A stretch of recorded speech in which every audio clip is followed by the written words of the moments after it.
Hi ಎಲ್ಲರಿಗೂ ನಮಸ್ಕಾರ. ನೀವು ನೋಡ್ತಾ ಇದ್ದೀರಾ ನನ್ನ ಪ್ರಕಾರ. ಸೊ ಫ್ರೆಂಡ್ಸ್, ಬಿಗ್ ಬಾಸ್ ಮನೆಯಲ್ಲಿ ಸಡನ್ನಾಗಿ ಡ್ರೋನ್ ಪ್ರತಾಪ್ ಅವರು ಎಲಿಮಿನೇಟ್ ಅಂತ ಬಿಗ್ ಬಾಸ್ ಅವರು ಘೋಷಣೆ ಮಾಡಿದ್ದಾರೆ ಅಂತಲೇ ಹೇಳ್ಬೋದು.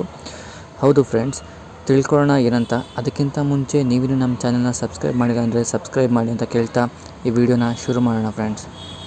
ಹೌದು ಫ್ರೆಂಡ್ಸ್, ಸಡನ್ನಾಗಿ ಬಿಗ್ ಬಾಸ್ ಅವರು ಒಂದು ಮಿಡ್ ವೀಕ್ ಎಲಿಮಿನೇಷನ್ ಅಂತ ಮನೆಯವ್ರನ್ನೆಲ್ಲ ನಿಲ್ಲಿಸ್ತಾರೆ. ಸೊ ಆ ಮಿಡ್ ವೀಕ್ ಎಲಿಮಿನೇಷನ್ ನಡೆಸೋವಾಗ ಎಲ್ಲರನ್ನೂ ಸೇಫ್ ಮಾಡ್ತಾ ಕೊನೆಯಲ್ಲಿ ಡ್ರೋನ್ ಪ್ರತಾಪ್ ಅವರು ಎಲಿಮಿನೇಟ್ ಅಂತ ಹೇಳ್ತಾರೆ. ಸೊ ಇದರ ಉದ್ದೇಶ ಏನಪ್ಪ ಅಂತ ಹೇಳಿದ್ರೆ, ಮನೆಯವರಲ್ಲಿ ಈಗ ಡ್ರೋನ್ ಪ್ರತಾಪ್ ಅವ್ರನ್ನ ಮನೆಯಿಂದ ಹೊರಗೆ ಕಳಿಸಿದ್ರೆ ಮನೆಯವರ ರಿಯಾಕ್ಷನ್ ಹೇಗಿರುತ್ತೆ ಅಂತ ನೋಡೋದಕ್ಕೋಸ್ಕರ ಬಿಗ್ ಬಾಸ್ ಅವರು ಈ ರೀತಿ ಒಂದು ಎಲಿಮಿನೇಷನ್, ಮಿಡ್ ನೈಟ್ ಎಲಿಮಿನೇಷನ್ ಅಂತ ಒಂದು ಟ್ವಿಸ್ಟ್ನ ಇಡ್ತಾರೆ.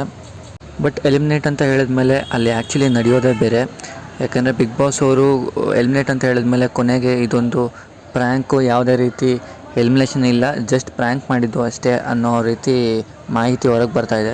ಸೊ ಬಿಗ್ ಬಾಸ್ ಅವರು ಈ ರೀತಿ ಪ್ರ್ಯಾಂಕ್ ಮಾಡೋದ್ರಿಂದ ಮನೆಯವ್ರಿಗೆ ಎಷ್ಟು ಗಾಬರಿ ಆಗ್ಬೋದು ಮತ್ತು ಅವರ ರಿಯಾಕ್ಷನ್ ಹೇಗಿರುತ್ತೆ ಅಂತ ನಿಮ್ಗೇನು ಅನಿಸುತ್ತೆ ಅದನ್ನ ಕಮೆಂಟ್ ಮಾಡಿ ಅಂತ ಕೇಳ್ತಾ ಈ ವಿಡಿಯೋನ ಮುಗಿಸ್ತಾ ಇದ್ದೀನಿ. Thank you so much friends. Have a nice day.